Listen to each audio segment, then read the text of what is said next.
Kisah Nabi Idris, alaihissalam merupakan kisah yang syarat akan peringatan bagi kaum muslimin.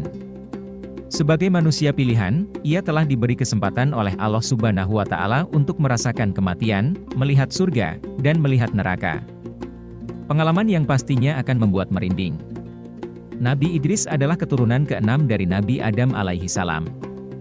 Dia adalah putra dari Kabil dan Iklimah, putra dan putri Nabi Adam alaihissalam. Saat itu, Allah memerintahkan Nabi Idris untuk mengajak seluruh manusia agar berjalan di jalan kebenaran. Saat itu dia adalah manusia pertama yang menerima wahyu lewat malaikat Jibril ketika dirinya berusia 82 tahun. Berikut ini kisah Nabi Idris mengenai kematian dan saat pertama kali melihat surga telah dirangkum dari berbagai sumber. Sebagai seorang nabi, Nabi Idris memiliki mukjizat atau kelebihan, yaitu 1. Manusia pertama yang pandai baca tulis dengan pena. 2. Nabi Idris diberi macam-macam pengetahuan mulai dari merawat kuda, ilmu perbintangan, fala, hingga ilmu berhitung yang sekarang dikenal dengan matematika. 3. Nama Idris berasal dari kata darasa yang artinya belajar. Nabi Idris pun dikenal sangat senang belajar, dan tekun mengkaji fenomena alam semesta. 4. Nabi Idris adalah orang pertama yang pandai memotong dan menjahit pakaiannya. Orang-orang sebelumnya konon hanya mengenakan kulit binatang sebagai penutup aurat. 5. Nabi Idris mendapat gelar sebagai Asadul Usud, yang artinya singa, karena ia tidak pernah putus asa ketika menjalankan tugasnya sebagai seorang nabi. Ia tidak pernah takut menghadapi umatnya yang kafir. Namun ia tidak pernah sombong, selain itu ia juga dikenal memiliki sifat pemaaf. Suatu ketika, malaikat maut Israel yang sudah bersahabat lama dengan Nabi Idris meminta izin kepada Allah untuk turun ke bumi untuk bertamu dengan Nabi Idris. Dia merasa sangat rindu untuk bertemu dengan Nabi Idris. Dan Allah pun mengizinkannya. Malam itu, Nabi Idris kedatangan seorang pria yang membawa banyak sekali buah-buahan. Tentu saja dia adalah malaikat Israel yang menyamar. Nabi Idris tidak mengetahuinya. Nabi Idris kemudian menawarkan makanan itu kepada Israel namun ditolaknya. Akhirnya mereka berbincang-bincang dan keluar berjalan-jalan melihat pemandangan sekitar. Tak terasa sudah 4 hari mereka bersama. Karena sudah akrab, Nabi Idris mulai curiga dengan gerak-gerik sang tamu. Dengan rasa penasaran yang tinggi akhirnya Nabi Idris pun bertanya.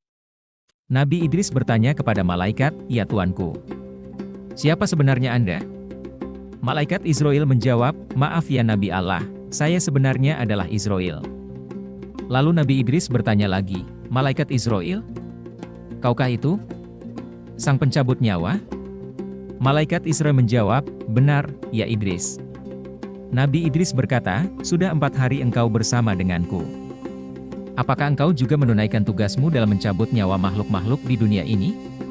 Malaikat Israel bertutur, "Wahai Idris, selama 4 hari ini banyak sekali nyawa yang telah saya cabut.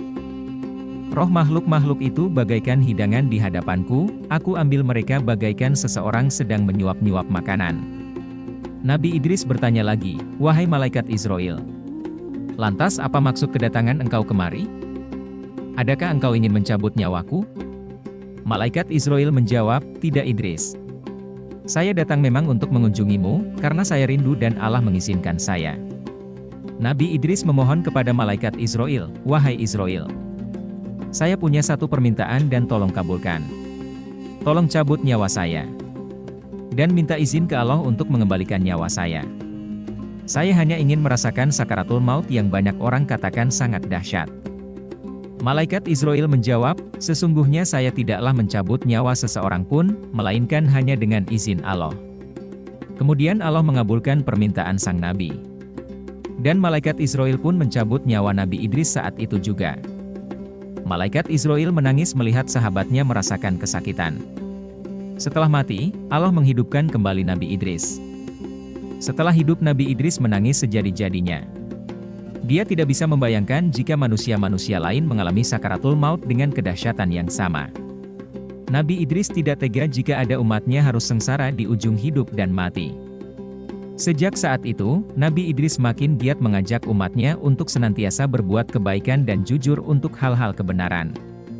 Suatu hari, ketika Nabi Idris dan malaikat Israel beribadah bersama, kemudian Nabi Idris mengajukan permintaan unik.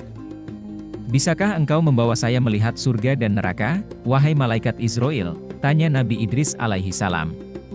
Malaikat Israel pun menjawab, wahai Nabi Allah, lagi-lagi permintaan darimu sungguh aneh. Mengapa engkau meminta hal itu? Bahkan para malaikat pun takut melihat neraka, wahai Nabi Allah. Nabi Idris menjawab, terus terang, saya takut sekali dengan azab Allah itu. Tapi mudah-mudahan iman saya menjadi tebal setelah melihatnya. Kemudian malaikat Israel meminta izin kepada Allah dan mendapatkan restu. Keduanya pun pergi untuk melihat neraka. Saat hampir dekat, Nabi Idris alaihi salam langsung pingsan. Malaikat penjaga neraka merupakan sosok yang sangat menakutkan. Ia menyeret dan menyiksa manusia-manusia yang durhaka kepada Allah semasa hidupnya. Nabi Idris alaihi salam tidak sanggup menyaksikan berbagai siksaan yang sangat mengerikan itu. Tidak ada pemandangan yang lebih mengerikan dibandingkan dengan neraka.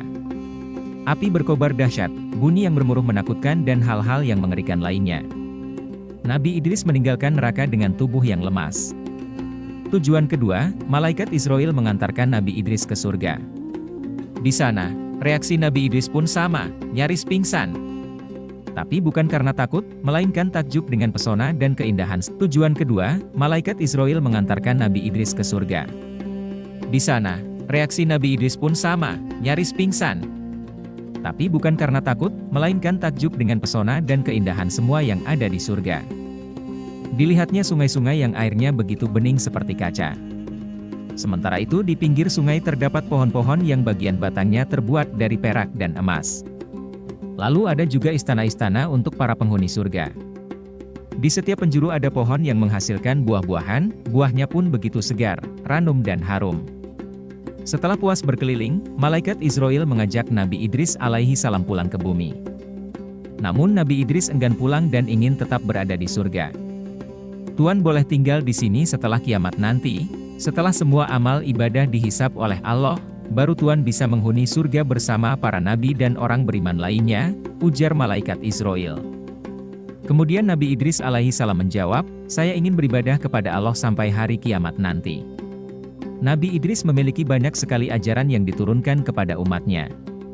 Tentu saja untuk dilakukan agar hidup lebih baik. Wallahu a'lam bishawab. Ada beberapa pesan yang disampaikan oleh Nabi Idris alaihi salam semasa hidupnya kepada para umat. Pesan atau nasihat itu antara lain, 1. Salat jenazah lebih sebagai penghormatan, karena pemberi syafaat hanya Tuhan sesuai ukuran amal kebajikan. 2. Besarnya rasa syukur yang diucapkan, tetap tidak akan mampu mengalahkan besarnya nikmat Tuhan yang diberikan.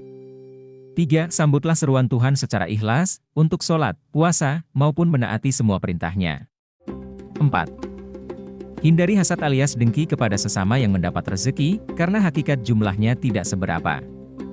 5. Menumpuk-numpuk harta tidak ada manfaat bagi dirinya.